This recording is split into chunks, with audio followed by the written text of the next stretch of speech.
Hey there, Bob from Oregon's Constant Gardener. It's the OCGFAM show, and we're running out of week.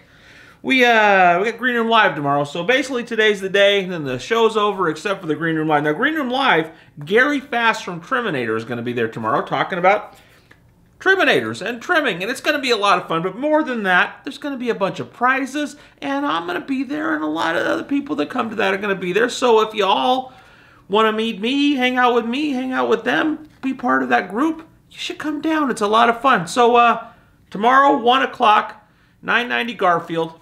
Come on down and see it. Let's talk about what we're not doing. Scott Ostrander, John Ford, Forrest. They're not going to be here this week. We just couldn't get it all in. So next week, we're going to have Scott coming in to talk about feeding schedules and microbial teas. John Ford and I are going to get started on this whole pepper thing. Let me show you the peppers.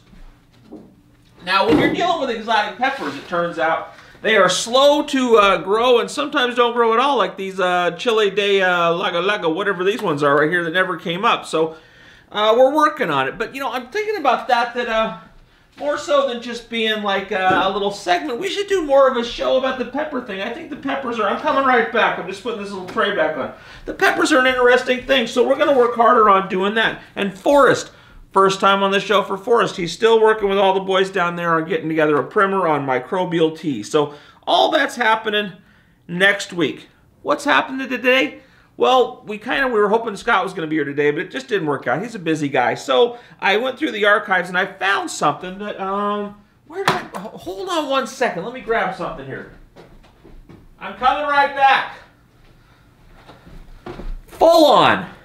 This is some good stuff. It's a micronutrient that's nanoized, very small, so it's very available to the plant. It's some cool stuff, and it's made by a very cool guy, Rob Christiansen, who's one of my favorites. So anyway, Rob was here a while back, and we did a demonstration of how you use the Fullon, how it works, and also an interview about how he got started and how he figured the whole thing out. So it's a little long. It's like 20 minutes long, but I think you'll like it. It's very interesting, and I think this might be something you might want to think about adding to your grow.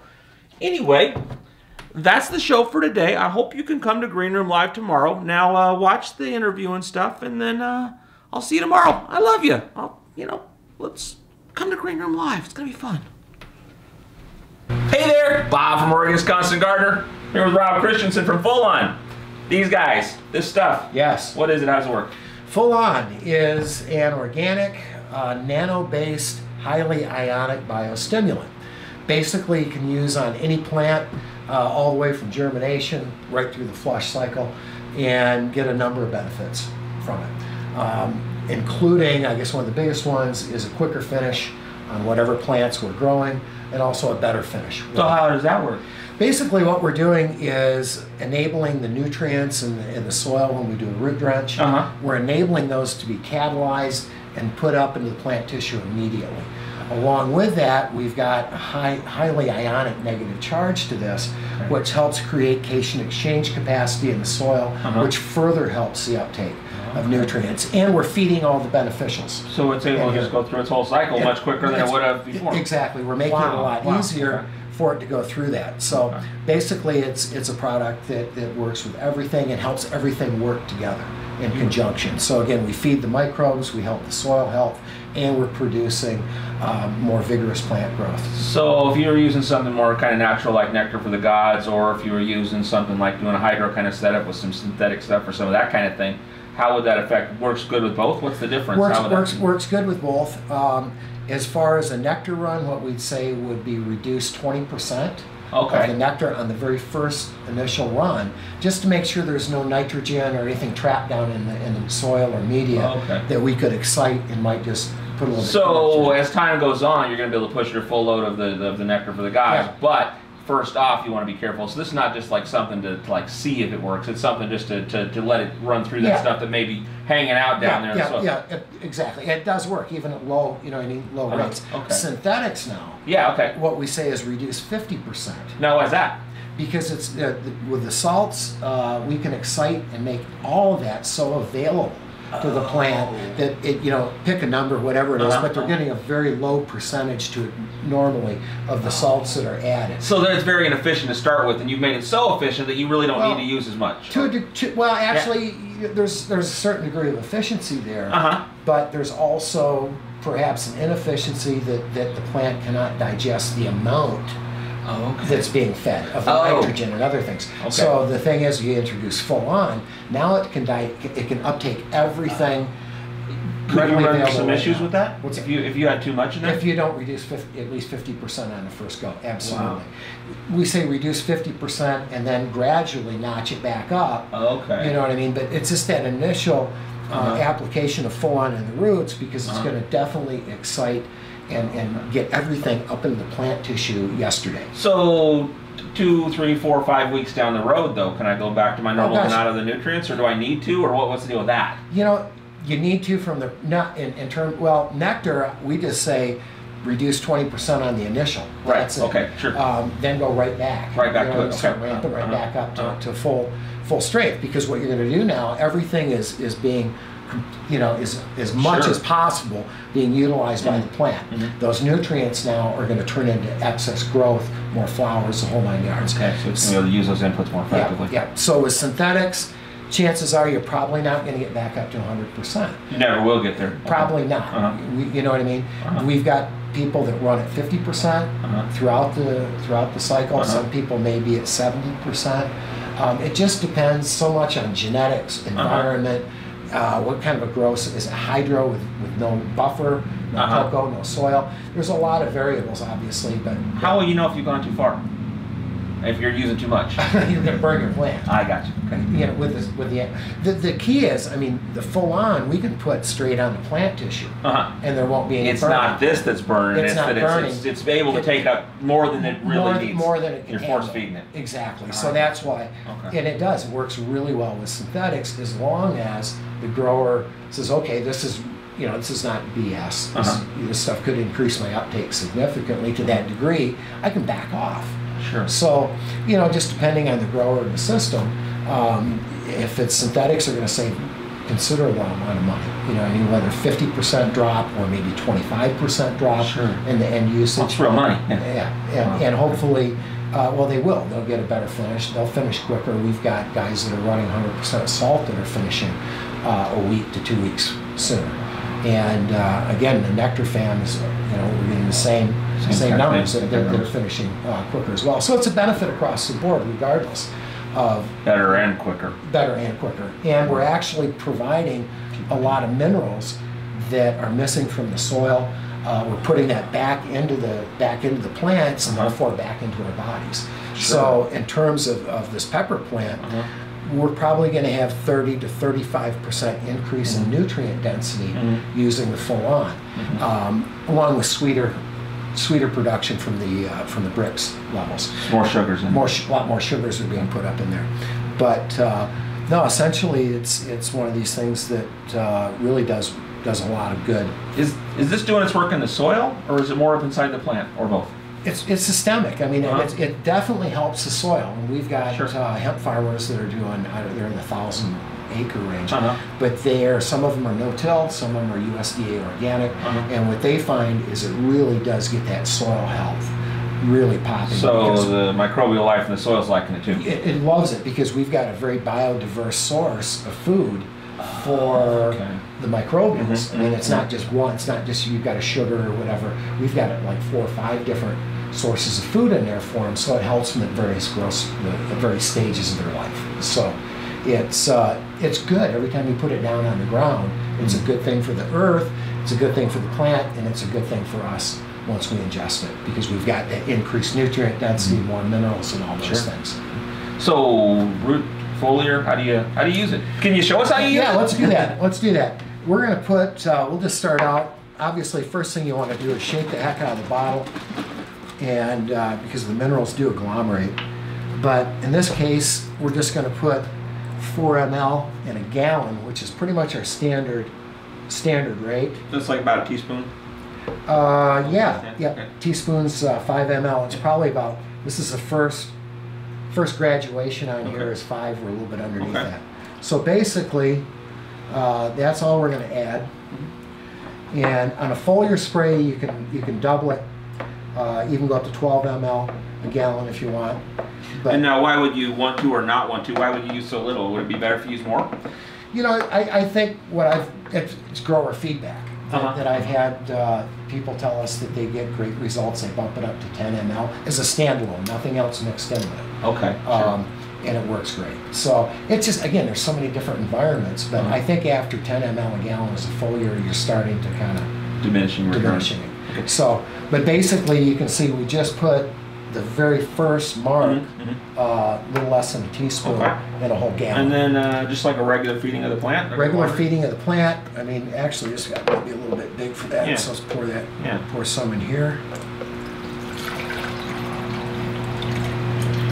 So we'll just basically do a root feed.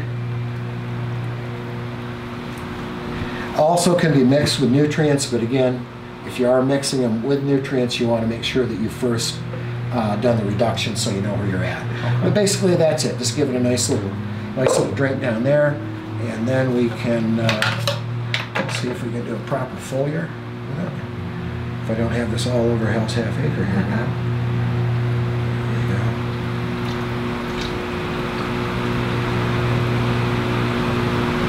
So do you think you might do this as like one of your waterings a week and then not do it with your nutrients? Maybe do this as its own thing? Or do you think you just probably put in your nutrients if you were feeding nutrients every day? What we we recommend at least twice a week. Once a week at a minimum, I should say, twice a week preferably for root feed. That's obviously going to be different if we've got guys that have res tanks and we're doing everyday feeding. Then we say reduce it to 2 ml a gallon, which is going to be about half, literally half that amount. But once to twice a week on a root feed, and then once a week on a foliar. Okay. And basically doing a foliar, you want to get the undersides of the leaf as well as the top side. We're kind of going underneath right now. And make sure you get both sides coated really well. So if you were doing this outdoor, what time of day? Mornings are preferable. Okay. And if you were doing it with your light, well, I'd cut you off. So why mornings? Basically, it just allows it to get absorbed before it gets, too super hot. And it also allows the plant to benefit from the energy of the sun combined with the minerals in here, and it just seems to get everything. It seems to work better. It seems to work very well. If you're going on your lights, would you turn them off? Morning. Morning? Okay. I do morning when lights are first coming on. Okay. And put them under there. If the lights are far enough up, put it on anytime. Situation like this, where they're real close, you might burn something, or would you like turn them off, let it soak in a little bit, and then go? I don't think you've got enough heat. You're okay at that. It's the heat, not the light energy from it. Yeah, it's the heat. It's more the heat. I understand. And it would be light energy, except the fact that this stuff, we do have surfactants in here. So essentially, you can see it going into the leaf tissue very quickly, which obviously doesn't leave a lot of drops on there. Drops on there that are going to burn. If they're wet, they're going to get a little bit hotter and potentially cause problems. So basically, that's it. I think we've got a fairly well foliar plant here. Okay. And indoor, a lot of plants you'll see results in 20 minutes to an hour after foliar under light. Wow. So. Very cool. Awesome. All right. Well, thank you very much. Thank you, Bob. I appreciate it. That's that. Thank you. Hey there, Bob from Oregon's Constant Garden. You think that's getting old with hey there from? No. Okay. No. I trademark it or whatever. You know what I mean? It's my thing. I'll sure and say hey there. It'll be like, did I do that? It'll be like that. So Rob Christiansen from Fullon. Hello. He's here. So you showed us how to do this stuff. That's in the other part of the video. But I just wanted to chat with you about how'd you get started? It was an idea that basically I had a number of years ago. I'd spent a couple years working for Big Ag and saw a lot of different things that really turned me into an organic believer and advocate. Along with that, I saw some synthetic-based kind of biostimulants that really did do good stuff. Really worked. Really worked. But I didn't want whatever that stuff was in the plant. Carl! Come on in, Carl. Come on in, we're on film. It's not your film. It's not your film, but you can still be in it. Okay? Here, say hi, You can Carl. sit on my lap, Carl. Yeah. All right. Peace and love, everybody. Peace and love. Yeah, you got to kind of bend down just a little bit, Carl. There we go. There we go. You, we love you, don't we, guys? Absolutely. We do. So, Carl, what's been going on? I'm slow. I'm slow You are- everywhere I go. I heard you are a terrible driver. That's what Rob was telling me. Is that true? But you know, we just got off. But you know, we just got off a fabulous trip. You notice I'm ignoring you. That's a good way to do it. I've noticed you do that. You answer the question you want to answer, not the question I ask. Yes.